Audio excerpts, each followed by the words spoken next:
Salut à tous.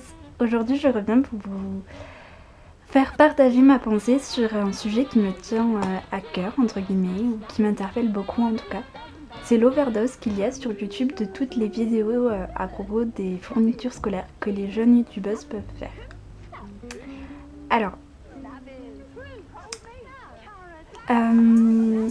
pourquoi je fais cette vidéo?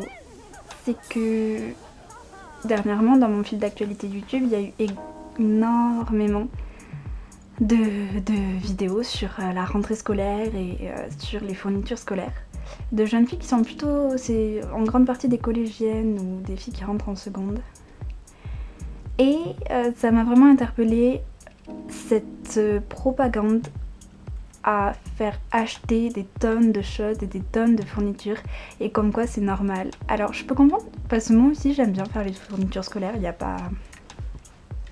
C'est pas ça qui me dérange en soi, c'est le fait de banaliser le fait d'acheter de A à Z la liste des fournitures scolaires qui est demandée par les établissements. Je trouve ça scandaleux entre guillemets parce qu'il y a plein de choses qu'on peut réutiliser des années passées et j'ai l'impression que l'année qui vient de passer a complètement été effacée et que toutes les fournitures qui étaient avec aussi. Et c'est vraiment dommage parce qu'il y a plein de choses qu'on peut réutiliser. Ce qui m'interpelle le plus dans ces vidéos, c'est le fait qu'elles achètent des gommes.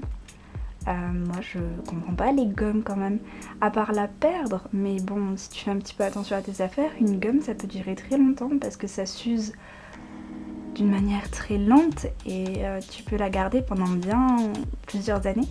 C'est pareil avec les règles. Les règles quand même c'est pas si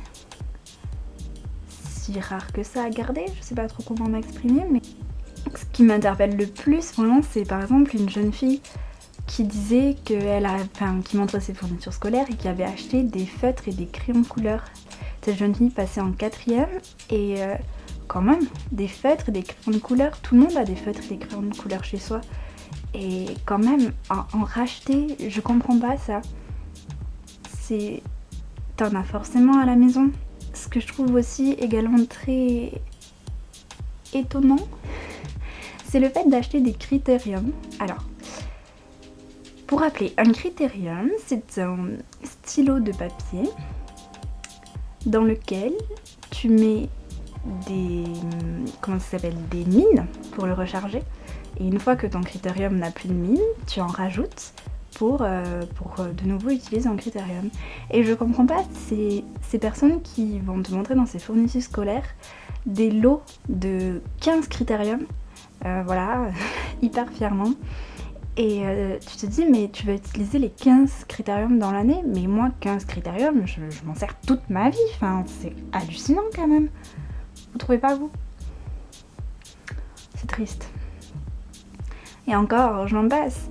Il y a également la peinture en art plastique, ou il y a également, je sais pas moi, ce que je trouve aussi un peu paradoxal, enfin pas paradoxal mais étonnant toujours, c'est le fait d'acheter par exemple des étiquettes pour coller sur les cahiers ou sur les classeurs. Alors je comprends, il faut écrire son nom, sa classe et tout ça si jamais tu perds le classeur, là-dessus là n'est pas le problème. Mais il suffit que tu prennes des feuilles de brouillon par exemple, des feuilles de l'année passée sur lesquelles tu as écrit des cours, des contrôles, et souvent il reste le verso qui n'a pas été utilisé. Tu le coupes, tu écris ton prénom et avec un petit peu de scotch, tu peux faire de super jolies étiquettes aussi. Bref, un petit peu d'imagination et franchement, ça fait des économies quoi. Ce qui m'interpelle aussi, c'est la vidéo d'une jeune fille dans laquelle elle achetait des classeurs et des pochettes pour mettre des feuilles. Alors là n'est pas le problème, mais je me dis, cette jeune fille rentrait en 4e, c'est toujours la même, et elle achetait des classeurs. Mais elle a bien des classeurs des années passées, pourquoi est-ce qu'elle ne réutilise pas les classeurs? Je ne comprends pas. Surtout que bon... ça aurait été des classeurs en carton, je peux comprendre, parce qu'ils peuvent s'abîmer dans les coins et ça peut être pas génial. Mais... D'ailleurs, je vous ai fait une vidéo dans laquelle je customise un classeur qui appartenait à ma sœur, que je réutilise toujours aujourd'hui, et sur lequel je lui donne une deuxième vie parce qu'il était un peu abîmé vu qu'il était en carton. Et vraiment, Un classeur, ça peut durer toute une vie. Non, je trouve ça vraiment dommage. Mais bon. Et si t'achètes en plus des classeurs en plastique, ça peut te durer mais vachement longtemps. Le plastique, c'est un matériau mais plus que solide. Je comprends pas pourquoi en racheter, c'est... Je comprends pas. Enfin bon. Tout ça, je trouve ça dommage parce que ces filles-là, je trouve qu'elles ne donnent pas un très bon message, entre guillemets. En plus, elles ont que des bons commentaires et c'est pas... Je critique pas du tout leur notoriété ou leur influence. Moi, je suis très contente qu'elles aient des abonnés et je suis très contente pour elles. Là n'est pas le problème. Mais je trouve ça dommage qu'elles véhiculent un message de consommation, d'acheter, qu'il faut acheter, il faut acheter. En plus, c'est des fournitures, elles sont suremballées, il n'y a que des emballages. Et puis, ça te fait perdre... énormément d'argent. Mais bon, le problème c'est que ces filles, elles sont juste envoûtées par la société et par leurs parents qui ont eux-mêmes été éduqués et auxquels on a inculqué cette vision des choses, comme quoi c'est normal et c'est banal d'acheter autant de choses. Alors qu'en réalité, on peut se débrouiller avec les choses du passé, on peut se débrouiller avec les choses des années précédentes. Et on peut économiser tellement d'argent, je trouve ça que c'est vraiment super dommage. Et après, c'est vrai que, par exemple, quand on voit aux infos que les présentateurs télé vont te dire oui, alors cette année, l'argent dépensé moyen pour un élève passant en telle classe est de temps, c'est toujours des sommes astronomiques. Et c'est dommage de tomber dans le panneau de la consommation et de la publicité. Donc voilà, moi je voulais juste vous dire ça.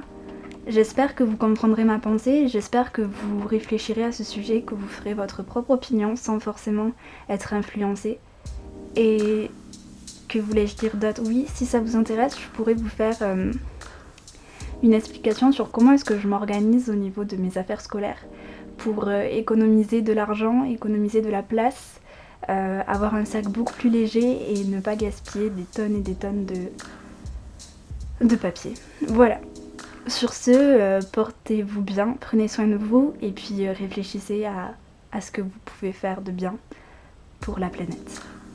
Allez, ciao!